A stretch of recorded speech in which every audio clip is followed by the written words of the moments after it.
हाँ, ये पढ़ो ध्यान से। व्यक्ति से नहीं, उसकी गलत आदतों से नफरत करो। तो अभी क्या समझे आप इससे? जो भी आपके ध्यान में आया है वो बताओ। आप बताओ बेटे। मतलब ये है कि व्यक्ति से नहीं, उस व्यक्ति से नफरत मत करो, उसकी गलत आदतों से करो। इसका मतलब समझाना है। तो पहले तो ये बताओ कि व्यक्ति से नफरत कैसे होती है? बोलो। या उसकी गरीबी को, उसके पहनावे को देख उससे नफरत मत करो। हाँ ठीक है। और अगर मैं यूँ कहूँ कि उसकी गलत आदतों से नफरत करो, तो उसका मतलब किसी के साथ बात करने का व्यवहार ठीक, हाँ, उसका व्यवहार अगर ठीक नहीं है, उसकी आदतें ठीक नहीं है, तो उनसे आदतों से नफरत करो। ये है ना। इसके अलावा भी अगर आपके दिमाग में और कोई बात आ रही है तो बोलो। इस पर चर्चा क्यों कर रहा हूँ, ध्यान से सुनो। एक तो हर एक बात का भाव निकालना आएगा, एक हमारी समझ बढ़ेगी। कई बार क्या होता है, हम बड़े बड़े जो निबंध होते हैं वो भी फटाफट पढ़ जाते हैं, और अगर 2 पेज का निबंध है तो हमें लगभग 1 पेज ही समझ में आता है। मतलब ये है कि आपको अगर 2 पेज पर मैं कोई पद्यांश या गद्यांश को लिख दे दूं, या कोई निबंध लिख दे दूं, फिर मैं कहूँ कि इसमें क्या क्या बातें लिखो, तो आप आधी लिख पाओगे। पूरा का पूरा सारी बातें थोड़ी लिख पाओगे, मोटा मोटा याद रहता है ना। क्यों? क्योंकि बाकी लाइनों का हम भाव नहीं समझ पाए। अगर हम भाव समझ पाते हैं ना, और उसमें कही गई लेखक की सारी बातें समझते हैं, उनका भाव पूरा समझते हैं, तो वो 2 पेज में कहते हैं ना, तो हम उसको 3 पेज में समझा सकते हैं, 4 में समझा सकते हैं, क्योंकि हमारे उसका कहने का सारा भाव समझ में आ गया, और हम उसमें अपनी तरफ से और भी व्याख्या करके उसका विस्तार कर सकते हैं, है ना। इसलिए चर्चा करते हैं, ठीक है। और आपके बोर्ड में टॉपिक भी लगता है, बोर्ड परीक्षा में एक शब्द है पल्लवन करना, और एक शब्द है संक्षिप्तीकरण। ये 2 संक्षेपण भी बोलते हैं उसको। ये 2 टॉपिक है। अब इनका नॉलेज लो, ज्ञान लो, क्या है ये वैसे तो विलोम शब्द में काम आए ना, तो पल्लवन का उल्टा संक्षेपण होता है, संक्षेपण का उल्टा पल्लवन। संक्षिप्तीकरण, संक्षिप्त करना, मतलब क्या होता है, एक पैराग्राफ होता है, मान लो वो 10 पंक्तियों में कुछ पैराग्राफ बातें लिखी हुई है, तो आपको 10 की जो बातें हैं वो 3 लाइनों में बतानी है, यानी 1/3, 1/3 शब्दों में बताना है। मतलब है यूँ है कि जैसे एक पेज पर जो कुछ लिखा है उसको आपको कुछ ही पंक्तियों में बताना है, मोटी मोटी बातें, मेन बातें, वो होता है संक्षेप कर देना बात को। अब कोई पूरी कथा से लिखेगा, है ना, इतना टाइम है नहीं हमारे पास समझने को, तो थोड़े में ही पूरा समझा देना, थोड़े में ही बहुत कुछ कह देना, जिसको बोलते हैं गागर में सागर, है ना। थोड़े में ही बहुत सारी बातें समझा देना। तो आजकल समय की वैसी कमी है, तो लोग ना बड़ा बड़ा विस्तारित निबंध नहीं देखना चाहते, वो सार लेना चाहते हैं उसका, ताकि उस समस्या का हल निकाल कर आगे बढ़े, आगे और भी काम है। संक्षेप में कोई बात कहने का तरीका होता है संक्षिप्तीकरण, ठीक है। 1/3 भाग में संक्षेपण करना पड़ता है। परीक्षा में आता है 10-12 लाइनें आती है, उसको आपको 3-3.5 लाइनों में वो बात कहनी होती है, ठीक है, सार निकाल करके, आधे से भी कम। तो इसका भी अभ्यास करवाऊंगा संक्षेपण का, जब अभी अपना आगे पीरियड चलेगा। अभी तो क्या किताबें ढंग से मिल नहीं पाई है, अभी स्कूल शुरू ही नहीं हुआ पढ़ना, किताबें भी आ जाएगी, सबको किताबें बांट देंगे, उसके बाद में पीरियड भी यथावत शुरू हो जाएंगे, है ना। और अभी तो छुट्टियाँ हैं, है ना, 1 जुलाई से स्कूल लगेगा, उसके बाद में सारे टॉपिक दोबारा करवाएंगे। तो पहले ये तो समझ गए ना आप, 10 पंक्तियों को 3 पंक्तियों में बता देना, मोटी मोटी बातें, ठीक है। और ये इसका उल्टा होता है, पल्लवन होता है भाव विस्तार करना। जैसे एक पंक्ति देगा, एक पंक्ति, और उसको आपको विस्तार से समझाना है, यानी 10 पंक्तियों का 3 पंक्तियों में करना तो संक्षेपण हो गया, और एक पंक्ति का 10 पंक्तियां बना देना वो पल्लवन हो गया। समझ में आ रही क्या? पल्लवन के लिए एक उदाहरण बता रहा हूँ। जैसे जेतो पाँव पसारिए तेती लंबी शोर, मतलब आप उतना ही पाँव पसारें, उतने ही पाँव लंबे करें जितनी लंबी आपके पास रजाई है। ये लाइन है वो, जेतो पाँव पसारिए तेती लंबी शोर, शोर मतलब रजाई। समझ रहे हो क्या मैं लाइन बोल रहा हूँ? तो ये एक ही लाइन है, और इसका आपको पल्लवन करना है, मतलब उसमें क्या बात है उसको विस्तार से समझाना है, पूरा पैराग्राफ बना देना है, एक लाइन का पैराग्राफ बना देना है। तो मैं समझा रहा हूँ, कवि इसमें ये कहना चाह रहा है कि आपके पास जितने साधन हैं उन्हीं से आप अपना काम चलाइए, जितने पास आपके पास पैसे हैं उन्हीं में अपने घर के खर्चे को सीमित कर लीजिए तो आप सुखी रहेंगे। आपकी आमदनी 10,000 रुपये है और आप खर्चा महीने का कर देते हैं 11,000 रुपये, तो 1,000 रुपये आप पर कर्ज चढ़ा कि नहीं चढ़ा? कब तक फालतू खर्च करते रहोगे? कब तक किसी से कर्जा लेते रहोगे? एक बार किसी ने दे दिया, रिश्तेदार ने दे दिया, भाई बंधु ने दे दिया, कब तक ले लेकर के काम चलाओगे? एक न एक दिन आपके गले में फंस जाएगी, मतलब ज़िंदगी जीना दुभर हो जाएगा। ठीक है, तो आप उतना ही खर्च करें जितनी आपकी आमदनी है। आमदनी से बढ़कर किया गया खर्च जिंदगी के लिए समस्या बन जाता है, जिंदगी दुभर हो जाती है। समझ में आई बात है? जैसे आपके पास रजाई है 6 फुट की और आपकी हाइट थोड़ी ज़्यादा है और आपने आधे पाँव बाहर निकाल लिए, तो फिर आप तो सर्दी मरेंगे। तो थोड़े पाँव को सिकुड़ लीजिए, मतलब अपने खर्चों को सीमित कर लीजिए, तो आपका आराम से घर सुख शांति से खर्चा चलता रहेगा। ये है, समझ रहे हो क्या आप? जे तो पाँव पसारी तेती लंबी शोर। उदाहरण दे के उस बात को समझाना वो होता है पल्लवन करना। तो एक लाइन की हम कई लाइनें बना सकते हैं ना उसको समझाने के लिए। पल्लवन समझ में आया?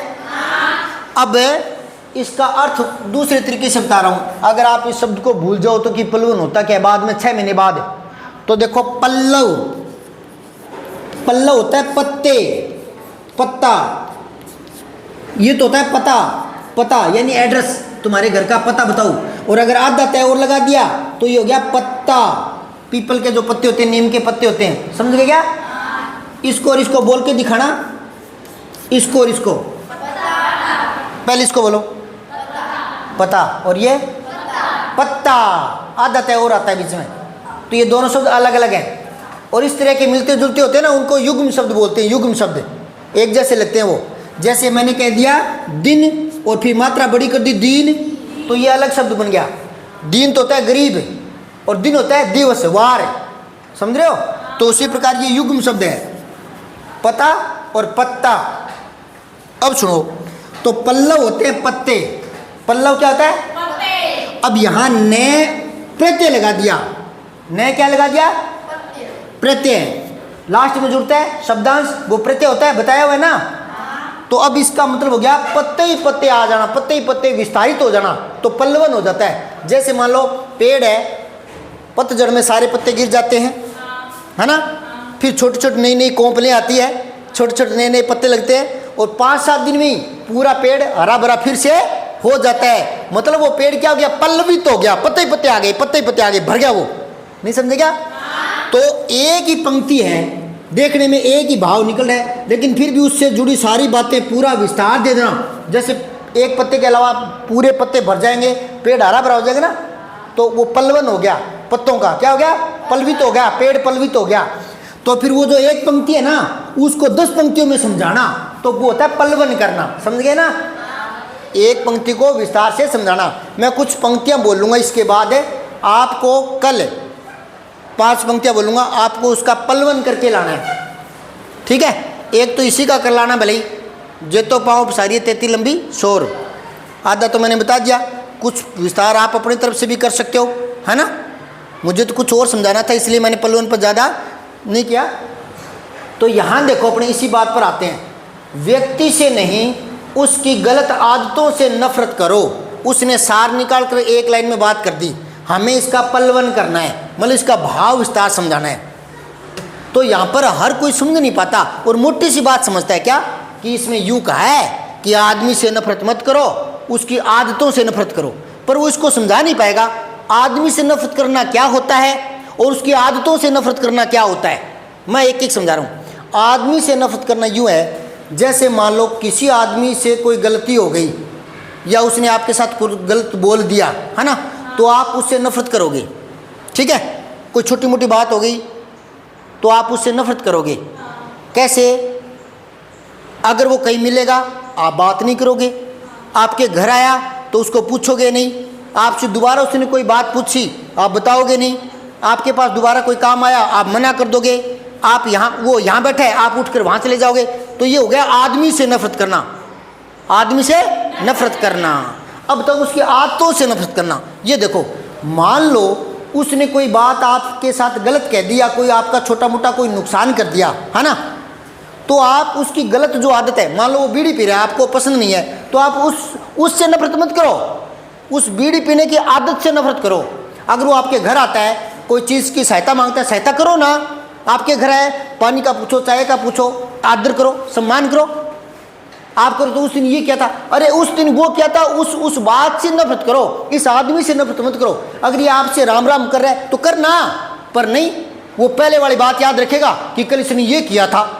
अरे तो उस किया था उससे नफरत करे, इस आदमी से मत नफरत करे। अभी ये आपसे राम राम कर रहा है तो राम राम करे, अभी ये हेलो भाई साहब यूं कर रहा है, पर नहीं, वो वाली बात याद रखेंगे।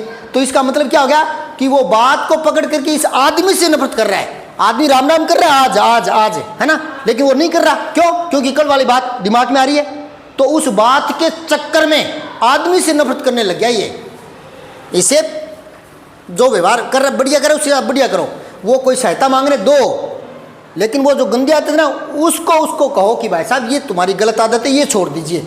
बाकी जब भी वो कभी मिले, गांव में मिले, सड़क पर मिले, कहीं मेहमानबाजी में कहीं कोई प्रोग्राम हो वहाँ मिले, तो हाथ मिलाइए, राम राम कीजिए, वो कर रहा है ना।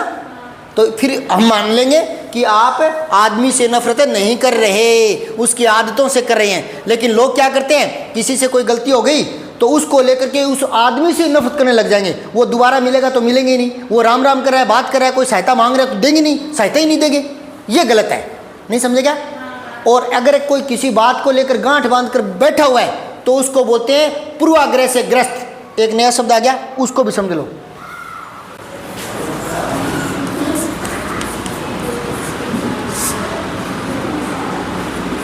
पूर्वाग्रह से ग्रस्त, ये नहीं होना चाहिए कभी भी। इसका मतलब क्या? पूर्व आग्रह, जो पहले कोई बात हो गई उसी को लेकर के हम गांठ बांधकर मन में बैठे हैं और उस बात को भुला नहीं पा रहे हैं। फिर वो अच्छा भी काम कर रहा है तो उसकी अच्छाई दिख नहीं रही है। क्यों नहीं दिख रही? क्योंकि पहले से दिमाग में बैठा हुआ है कि ये तो गलत है ना। तो वो हम क्या मानेंगे कि ये आदमी पूर्वाग्रह से ग्रस्त हो चुका है। समझ में आ रही क्या बात? किसी के अच्छे कामों की तारीफ करो, गलती हो जाए उस गलती को उसे समझाओ, मान रहा है तो बताओ उसको भी ये गलत है, ये नहीं है ना। लेकिन अगर वो कोई अच्छा काम कर रहा है फिर उसकी अच्छाई स्वीकार ही नहीं कर रहे हैं, तो मतलब हमारे अंदर दिमाग में कीड़ा है। किसका? पूर्वाग्रह का। हम पूर्वाग्रह से ग्रस्त हैं, जो पहले हो गया उसी बात को गांठ बांधे बैठे हुए हैं। तो यहाँ आप समझ गए ना, व्यक्ति से नफरत नहीं करनी, तो फिर समाज में वैर भाव बढ़ जाएगा। व्यक्ति से नफरत थोड़ी करनी है, समाज में तो मिलजुल कर रहेंगे तो ही सुंदर समाज बनेगा ना, मिलजुल कर रहना चाहिए ना। हाँ, तो व्यक्ति से नहीं, उसकी गलत आदतों से नफरत करो। अब एक लाइन को समझाने के लिए मैंने कितने वाक्य बोले हैं, 5-7 मिनट हो गए बोलते हुए। तो ये मैं पलवन कर रहा हूँ, इसका क्या कर रहा हूँ, इसी एक लाइन का। अब पलवन समझ गए क्या? भाव विस्तार करना, पूरा डिटेल में समझाना, है ना।